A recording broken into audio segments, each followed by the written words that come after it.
Hello friends, welcome to all of you SP Shukla educate channel. मैं SP Shukla आप सभी विज्ञ साथियों का एसपी शुक्ला एजुकेट चैनल के यूट्यूब चैनल पर स्वागत, वंदन एवं कोटि कोटि अभिनंदन करता हूं।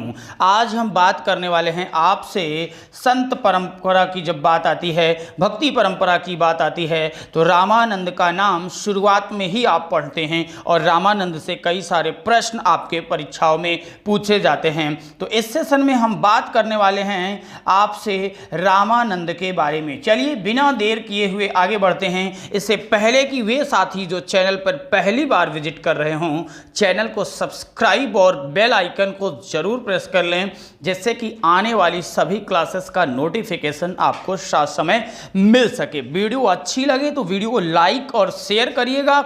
अंतिम में आपसे प्रश्न पूछे जाते हैं, उन प्रश्नों का जवाब आप जरूर दीजिएगा कमेंट के माध्यम से। आइए बात करते हैं हम। जब शिष्य परंपरा की बात होती है तो सबसे पहले बात आ जाती है कांचीपुर की। कांचीपुर जो है शूद्र था।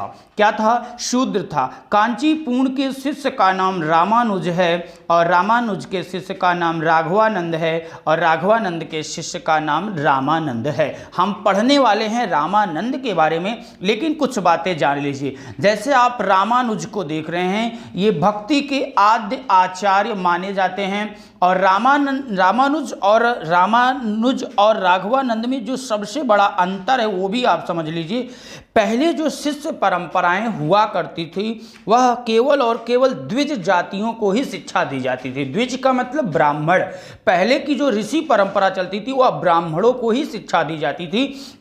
तो रामानुज ने शिक्षा किसको दिया? राघवानंद को। राघवानंद ने शिक्षा दिया रामानंद को। यानी ये जो शिष्य परंपरा थी वह द्विज जातियों में चलती थी। लेकिन जब रामानंद हुए तो इन्होंने अपनी जो है परंपरा में मुस्लिम को भी दिया, मुस्लिम को भी बढ़ाया, पंजाबी को भी लाया और हिंदू धर्म को तो आगे बढ़ाया ही बढ़ाया। तो शिष्य परंपरा में इन्होंने जो जाति प्रथा थी एक तरीके से उसको तोड़ते हुए आगे बातें किया हुआ है। बाकी कांचीपुर की बात किया जाता है तो कांचीपुर शूद्र था। बात आती है भक्ति के आद्य आचार्य की, तो भक्ति के आद्य आचार्य यानी जहां से शुरुआत होती है वहां रामानुज का नाम आता है। रामानुज किसके शिष्य थे या रामानुज के गुरु का नाम क्या था? कांचीपुर था। यहां तक चीजें आपको क्लियर हो गई होंगी। चलिए बात करते हैं हम रामानंद के बारे में। तो रामानंद के जन्म और मृत्यु के विषय में काफ़ी मतभेद है, लेकिन जो बातें प्रामाणिक तौर से मानी जाती हैं वह है इनका जन्म 1299 ईस्वी में और मृत्यु 1410 ईस्वी में हुआ था। जन्म कहाँ हुआ था? प्रयागराज यानी इलाहाबाद में इनका जन्म हुआ था। इनके पिता का नाम पुण्य सदन शर्मा था और माता का नाम सुशीला देवी थी। यह कान्यकुब्ज ब्राह्मण परिवार में पैदा हुए थे। कान्यकुब्ज ब्राह्मण परिवार में पैदा हुए थे। इनके गुरु का नाम राघवानंद है। राघवानंद से इन्होंने श्री संप्रदाय की दीक्षा ली थी और यह रामावत संप्रदाय के प्रवर्तक माने जाते हैं, क्योंकि विष्णु के स्थान पर राम को अपना इष्ट देव माना और वहीं से रामावत संप्रदाय चलाया। इनके नाम को लेकर के विद्वानों में बहुत ही मतभेद है। अगर बात करें, रसिक शरण ने इनका नाम राम दत्तिया माना है। वैष्णव धर्म रत्नाकर में इनका नाम राम भारती बताया जाता है। अगस्त्य संहिता में इनका नाम रामानंद, भविष्य पुराण में भी इनका नाम रामानंद, सांप्रदायिक विद्वानों ने इनका नाम रामानंद ही माना है। आगे बात करेंगे हम रामानंद के बारे में। जन्म काल संबंधी जो मतभेद है, सबसे पहले आपको दिख रहा है आचार्य रामचंद्र शुक्ल ने इनका जन्म 15वीं शताब्दी माना और मृत्यु इनकी 16वीं शताब्दी माना है। यह भी इंपॉर्टेंट है, आपसे पूछा जा सकता है। शुक्ल जी के अनुसार अक्सर ये पूछे जाते हैं परीक्षाओं में। डॉक्टर बच्चन सिंह ने इनका जन्म 1400 ईस्वी माना है। फरकुहर ने इनका जन्म 1400 ईस्वी और मृत्यु इनकी 1470 ईस्वी मानी है।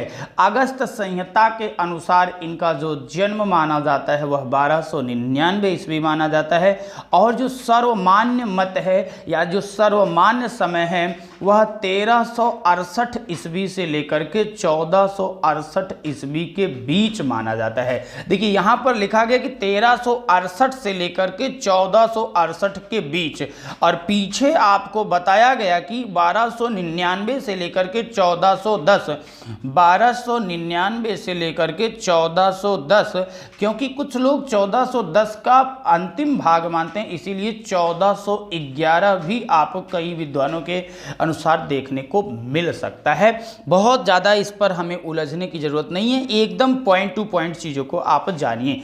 जन्म स्थान संबंधी जो मतभेद है, फरकुहर ने इनका जो है जन्म स्थान मेलकोट मैसूर माना है, जबकि मेकालिफ ने मेलकोट मैसूर ही माना है।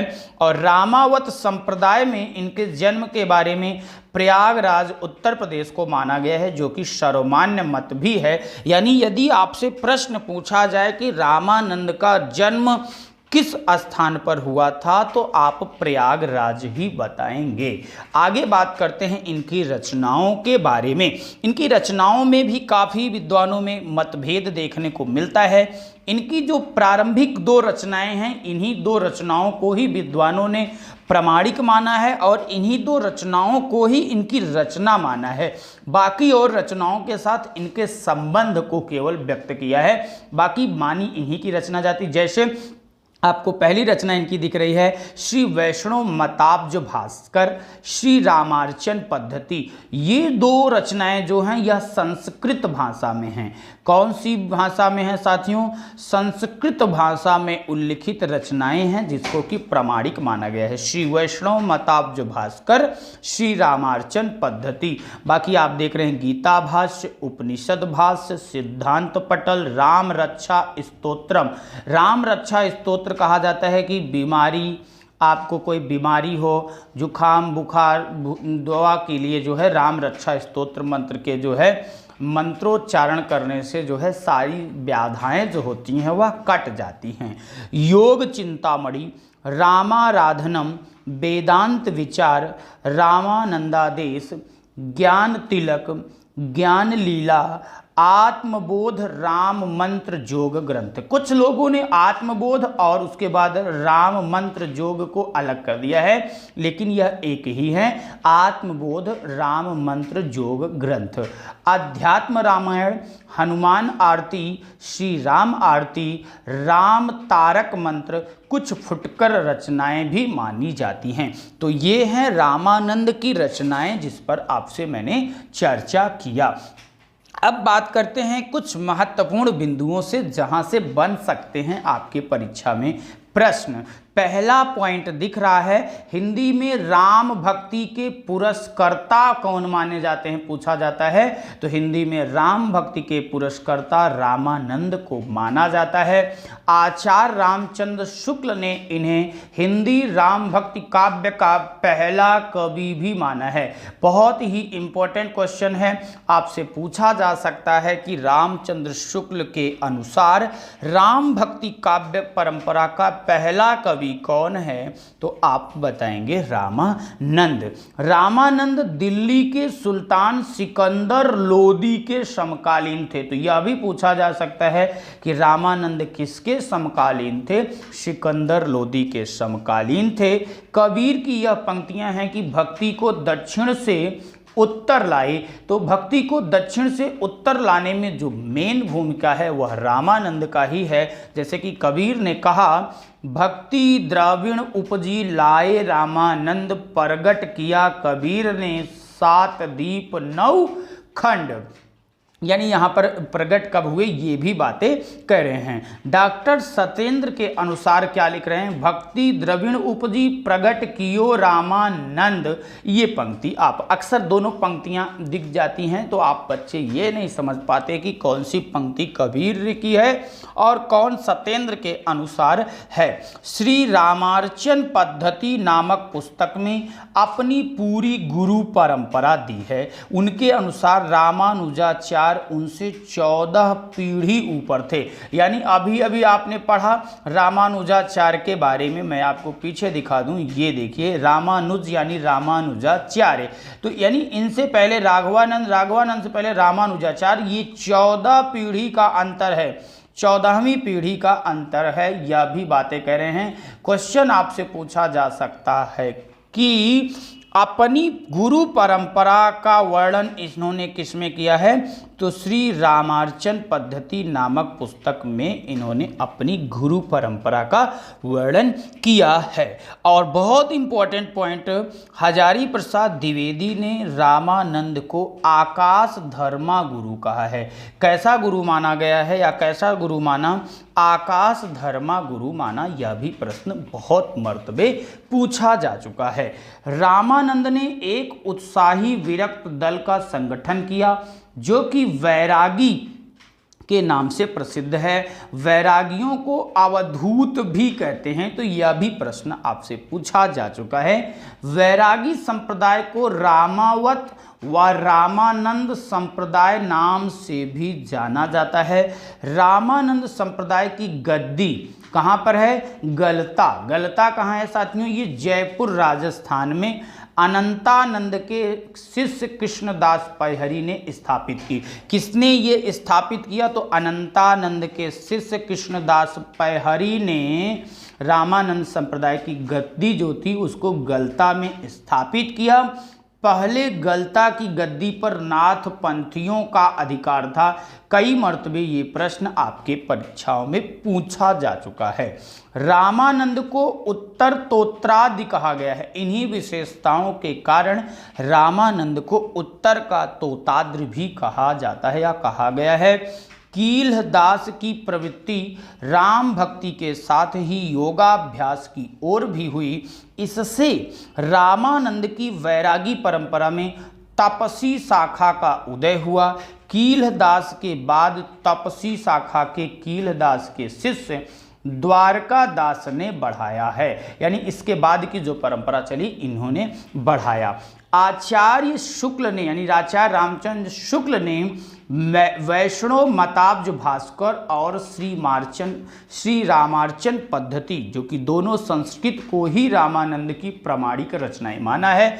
यानी प्रश्न आपसे पूछा जा सकता है, आचार्य रामचंद्र शुक्ल के अनुसार रामानंद के प्रामाणिक रचनाएं कितनी हैं, तो 2 बताएंगे, वैष्णव मताब्ज भास्कर और श्री रामार्चन पद्धति। वैष्णव मताब्ज भास्कर में रामानंद के शिष्य सुरसुरानंद ने 9 प्रश्न किए। ये भी प्रश्न बनता है कि कितने प्रश्न किए थे, 9 प्रश्न किए थे रामानंद के शिष्य सुरसुरानंद ने, जिनके उत्तर में राम तारक मंत्र की विस्तृत व्याख्या, तत्वोपदेश, अहिंसा का महत्व जो है, अहिंसा का महत्व, उसके बाद प्रपत्ति, वैष्णवन की दिनचर्या, षोडशोपचार पूजन इत्यादि विषय को यहाँ पर लिखा गया है।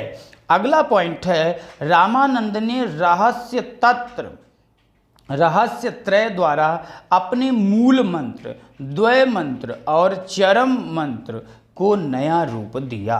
रामानंद ध्यान के लिए सीता जी को प्रकृत स्थानीय, ये भी प्रश्न बहुत इंपॉर्टेंट प्रश्न पूछा जाता है, ध्यान के लिए सीता जी को प्रकृत स्थानीय, लक्ष्मण को जीव स्थानीय और भगवान राम को ईश्वर तत्व का द्योतक स्वीकार किया है। यहाँ से भी प्रश्न पूछा जा सकता है। बात करते हैं रामानंद के शिष्य की। जैसा कि आपको पता है रामानंद के 12 शिष्य हुए, लेकिन कुछ आचार्यों ने अपने अनुसार अलग अलग उनके शिष्यों की संख्या बताई है और परीक्षा में प्रश्न इस तरीके से पूछे भी जाते हैं। पहले बात करेंगे हम आचार्य रामचंद्र शुक्ल के अनुसार रामानंद के शिष्य। आचार्य रामचंद्र शुक्ल ने नाभादास के द्वारा रचित ग्रंथ भक्तमाल में जो रामानंद को दशधा भक्ति का आगार मानते हुए उनके 12 शिष्यों की सूची बताई है, उसी को स्वीकार किया है या उसी को प्रामाणिक माना है। जैसे कि आपको पता है कि भक्तमाल में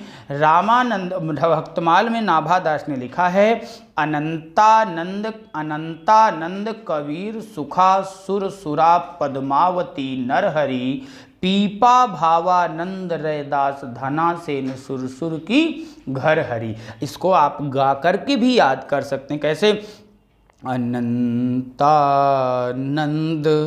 कबीर सुखासुर सुरा पद्मावती नरहरि पीपा भावानंद रैदास धनासेन सुर सुर की घर हरि। अनंतानंद कबीर सुखा सुर सुरा पद्मावती नरहरि पीपा भावानंद रैदास धनासेन सुर सुर की घर हरि। अनंतानंद कबीर सुखा सुर सुरा पद्मावती नरहरि पीपा भावानंद रैदास धनासेन सुर सुर की घर हरि। एक बार और। अनंतानंद कबीर सुखा सुर सुरा पद्मावती नरहरि पीपा भावानंद रैदास धनासेन सुर सुर की घर हरि। तो ये आप याद कर लेंगे तो याद हो जाएगा। देखिए, तो इनके शिष्यों में 6 ब्राह्मण, 4 निम्न जाति, 2 स्त्रियां। कौन कौन सी 2 स्त्रियां? पद्मावती और सुरसुरी थी। तो देखिए 12 शिष्य कौन कौन से हैं? अनंतानंद, कबीरदास, सुखानंद, सुरसुरानंद, पद्मावती, नरहयानंद, पीपा, भावानंद, रैदास, धन्ना, सेन, सुरसुरी। तो ये आपको मैंने बताया जो है इनके 12 शिष्यों के नाम। आगे बात करते हैं। हजारी प्रसाद द्विवेदी के अनुसार रामानंद के शिष्य। हजारी प्रसाद द्विवेदी ने देखिए किसको किसको माना है और किसको अलग किया, मैंने इसको समझाने का प्रयास किया। कबीरदास, सुखानंद, सुरसुरानंद, पीपा, भावानंद, रैदास, धन्ना, सेना। अब देखो इसके बाद हजारी प्रसाद द्विवेदी ने अलग कर दिया, आसानंद, महानंद, श्री आनंद, परमानंद। तो नंद नंद जोड़ते जाओ काम बन जाएगा। आसानंद, महानंद, श्री आनंद, परमानंद, ये हो जाएंगे हजारी प्रसाद द्विवेदी के अनुसार। डॉक्टर राम कुमार वर्मा की अगर बात करेंगे तो देखिए इनको बहुत आसानी से आप याद कर सकते हो। डॉक्टर राम कुमार वर्मा और आचार्य रामचंद्र शुक्ल की बात करेंगे, यानी नाभादास की ग्रंथ भक्तमाल की बात करेंगे, दोनों में बहुत समानता है। अनंतानंद, कबीर, सुखानंद, सुरेश्वरानंद। और आप पीछे क्या पढ़े थे? सुरेश्वरानंद की जगह अनंतानंद, कबीरदास, सुखानंद, सुरसुरानंद। यहाँ पर सुरसुरानंद था और अब यहाँ पर आप सुरेश्वरानंद पढ़ रहे हैं। बहुत अंतर है, बहुत मामूली अंतर है। बाकी पद्मावती, नरहयानंद, यहाँ पर नरहयानंद को नरहयानंद लिख दिए। पीपा, भावानंद, रैदास, धन्ना, सेन, योगानंद। यहाँ पर क्या कर दिए? योगानंद कर दिए। और यहाँ पर आप सुरसुरी जो कर रहे थे यहाँ पर योगानंद कर दिए। तो ये इनके शिष्य हैं। डॉक्टर दिनकर ने संस्कृत के 4 अध्याय शीर्षक ग्रंथ में लिखा है कि विचार से वे कठोर वर्णाश्रम समर्थक थे, किंतु आचार से वह दयालु थे। इसलिए इनके शिष्य परंपरावादी तथा परिवर्तनवादी 2 भागों में विभाजित हो गए। तो परंपरावादी एवं परिवर्तनवादी 2 भागों में विभाजित होते हैं। यही आगे चल के आप जब शिष्यों को पढ़ते हैं तो एक तरफ आप जो है सगुण भक्ति धारा और दूसरी तरफ निर्गुण जो पढ़ते हैं, उसका कारण यही है। रामानुज संप्रदाय में केवल द्विज जातियों को ही शिक्षा दी जाती थी, जबकि स्वामी रामानंद ने धर्म के द्वार जाति या भेदभाव के बिना सभी के लिए खोल दिए। रामानंद के 2 पद गुरु ग्रंथ साहिब में भी मिलते हैं। रामानंद ने विष्णु के स्थान पर राम को अपना इष्ट देव माना। रामानंद ने वाराणसी में शास्त्रों का अध्ययन किया और स्वामी राघवानंद से श्री संप्रदाय की दीक्षा ली। तो ये हमने बात किया आपसे रामानंद के बारे में विशेष तथ्य। आइए देख लेते हैं इनकी कुछ महत्वपूर्ण पंक्तियों पर भी। जाति पाति पूछे नहीं कोई, जो हरि का भजे सो हरि का होई। आरती कीजे हनुमान लला की, दुष्ट दलन रघुनाथ कला की। एक बार इसी बात पर, क्योंकि हम भक्ति काल पढ़ रहे हैं, श्री राम जी के चरणों में अपना नतमस्तक करते हुए एक बार जय श्री राम का कमेंट जरूर कर देंगे आप सभी बच्चे। आगे देखिए इनकी पंक्ति है, बिकट कटक रे भाई काया चढ़ान जाई, कहूँ जाइए हो धरि लागो रंग, मेरो चंचल मन भयो अपंग। अगला पॉइंट है, शब्द तो हृदय बसे शब्द नयनों में बसे। तो ये थी महत्वपूर्ण पंक्तियां। आइए बात करते हैं आज के सेशन में 2 प्रश्नों की, जिसका जवाब आप सभी को देना है कमेंट के माध्यम से। पिछले सेशन का जवाब रजनी कुमारी ने दिया था बहुत ही एक्सप्लेनेशन के साथ। रजनी जी बहुत बहुत बधाई हो आपको। आइए आज इस सेशन में मैंने 2 प्रश्न रखे हुए हैं। पहला प्रश्न आपके स्क्रीन पर है, रामानंद वर्णाश्रम व्यवस्था को समाज के लिए स्वीकार करते थे किंतु उपासना के क्षेत्र में नहीं। देखिए व्यवस्था, रामानंद वर्णाश्रम व्यवस्था को समाज के लिए स्वीकार तो करते थे लेकिन उपासना के क्षेत्र में नहीं करते थे। यह मत इनमें से किसकी है, यानी किसका है? आचार्य रामचंद्र शुक्ल का, आचार्य हजारी प्रसाद द्विवेदी का, या डॉक्टर बच्चन सिंह का, या डॉक्टर नगेंद्र का? इस प्रश्न का जवाब देना है आपको कमेंट के माध्यम से। सेकंड क्वेश्चन है, क्वेश्चन क्या कह रहा है, राम तारक मंत्र के रचयिता कौन माने जाते हैं? राघवानंद, तुलसीदास, रामानंद या रामानुजाचार्य? इस प्रश्न का जवाब देना है साथियों आपको कमेंट के माध्यम से। आशा करता हूं कि वीडियो अच्छी लगी होगी। वीडियो को लाइक करिएगा, शेयर करिएगा, और अभी भी चैनल पर नए हैं तो चैनल को सब्सक्राइब और बेल आइकन को जरूर प्रेस कर लीजिए। बाकी हमारे किसी बैच में TGT, PGT, LT grade, UGC, net JRF या किसी भी भर्ती परीक्षाओं के लिए जुड़ना चाहते हैं तो आप संस्थान से संपर्क करें। वीडियो देखने के लिए धन्यवाद। Thanks for watching. All the best. Take care.